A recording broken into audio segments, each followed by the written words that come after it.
Hi guys எல்லாருக்கும் வணக்கம். நான் உங்கள் சதீஷ். நீங்கள் பார்த்துட்டு இருக்கிறது ஃபிட் வித் தமிழன் சேனல். இன்றைக்கி நம்மளோட ஃபேட் லாஸ் சேலஞ்சில் 39வது நாள். காலையிலே வாக்கிங் வந்துட்டேன். கிட்டத்தட்ட 3 நாள் கழிச்சு இன்றைக்கி தான் காலைல வாக்கிங்கே போகிறேன். வாக்கிங் முடிச்சுட்டு ப்ரீ ஒர்க் அவுட்டுக்கு ஒரு மோர் குடிச்சிட்டு ஜிம்முக்கு போயிட்டேன். இன்றைக்கி நம்ம ஜிம்மில் வெயிட் செக் பண்ணுற நாள். ஸோ வெயிட் மிஷின் எடுத்து வெயிட் செக் பண்ணி பார்த்தேன். இந்த வாரமும் 1 kg ஃபேட்டு லாஸ் ஆகிருக்கு. ஆக்சுவலாக என் தம்பி ஒருத்தவன் கல்யாணமே ஆயிடுச்சு, இதுக்கு மேலே நீங்களாம் ஜிம் போய் என்ன பண்ண போகிறீங்க ப்ரோ அப்படின்னு சொல்லிட்டு கேட்டான்.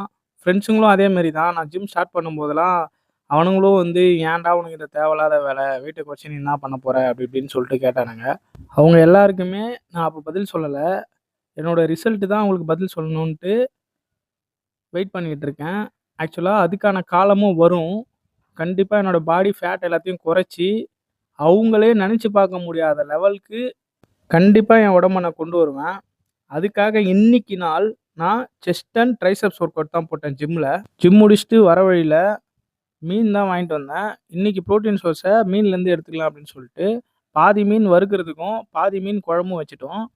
எப்போவுமே நாங்கள் மண் சட்டியில் தான் குழம்பு வைப்போம். மண் சட்டியில் குழம்பு வச்சு சாப்பிட்டிங்கன்னா ஆக்சுவலாக டேஸ்ட்டும் நல்லாயிருக்கும்.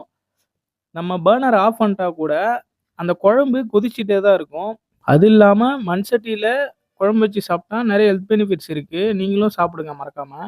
பிரேக்ஃபாஸ்ட்டுக்கு 3 இட்லி 2 பீஸ் மீன் போட்டு மீன் குழம்பு சாப்பிட்டு கடைக்கு வந்து வேலையை பார்க்க ஆரம்பிச்சிட்டேன். இன்றைக்கும் திருவிழா பேனர் ஒரு 2 வந்துச்சு. ஸோ அந்த பேனர் ஒர்க்லாம் முடிச்சுட்டு ஆஃப்டர்நூன் 2 மணிக்கு மேலே தான் நான் லஞ்சுக்கே போனேன். லஞ்சுக்கு 150 கிராம் ரைஸும் ஒரு குழம்பு மீனும் 2 வறுவல் மீனும் ஒரு ஒயிட் எக்கும் 2 ஃபுல் எக்கும் போட்ட ஒரு ஆம்லெட்டும் சாப்பிட்டு கொஞ்ச நேரம் படுத்துட்டேன். தூங்கி எழுந்து கடைக்கு வந்ததுக்கப்புறம் ஒரு சில ஃபுட்டேஜை பென்ட்ரைவில் காப்பி பண்ணி வச்சுட்டு இருந்தேன். ஏன்னா அந்த பென்ட்ரைவ் வாங்குறதுக்கு என் ஃப்ரெண்டு திருவண்ணாமலேருந்து வரான். இது வந்து அவனோட ஃபங்க்ஷன் தான். பட் என் கேமராவில் எடுத்ததுனால அந்த ஃபைலை நான் ஸ்டோர் பண்ணி வச்சுருந்தேன். ஸோ அந்த ஃபுட்டேஜஸை பென்ட்ரைவில் காப்பி பண்ணி வச்சுட்டு 5:30 மணிக்கு மேலே தான் நான் மலையேற வந்தேன். கரெக்டாக மலை உச்சியில் இருக்கும்போதெல்லாம் மணி 6 மணி. ரொம்ப லேட் ஆகிடுச்சு இன்றைக்கி. காலையில் வாக்கிங் போனது, அதுக்கப்புறம் மலை ஏறினதோடு சேர்த்து இன்றைக்கி 11,000 ஸ்டெப்ஸ் நான் நடந்திருக்கேன். அதுக்கப்புறம் கடையில் வந்து பென்ட்ரைவ் எடுத்துகிட்டு என் ஃப்ரெண்டுக்கிட்ட கொடுக்கலான்னு சொல்லிட்டு செஞ்சு கிளம்பிட்டேன். அவன் திருவண்ணாமலேருந்து பஸ்ஸில் வந்துட்டு இருக்கான். நான் இங்கேருந்து போயிட்டு அவன்கிட்ட இருந்து கொடுத்துட்டு வரணும். இந்த பீஸ்ஃபுல்லான நைட் ட்ராவலை இன்னும் பீஸ்ஃபுல்லாக்க நான் வந்து இளையராஜா சாங்ஸ் வச்சு கேட்டுட்டு போனேன். நம்ம ஃபிசிக்கல் ஃபிட்னஸ் எவ்வளோ முக்கியமோ அதே மாதிரி தான் நம்ம மென்டல் ஃபிட்னஸும். ஒரு வழியாக அவர்கிட்ட பென்ட்ரைவ் கொடுத்துட்டு சையத் ஸ்வீட்ஸ்லேருந்து முட்டை மிட்டாய் வாங்கி அவரை சென்ட் ஆஃப் பண்ணிவிட்டு அங்கேருந்து கிளம்பிட்டேன்.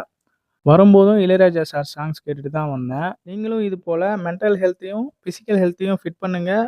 உலகத்தை வின் பண்ணுங்கள். பாய்.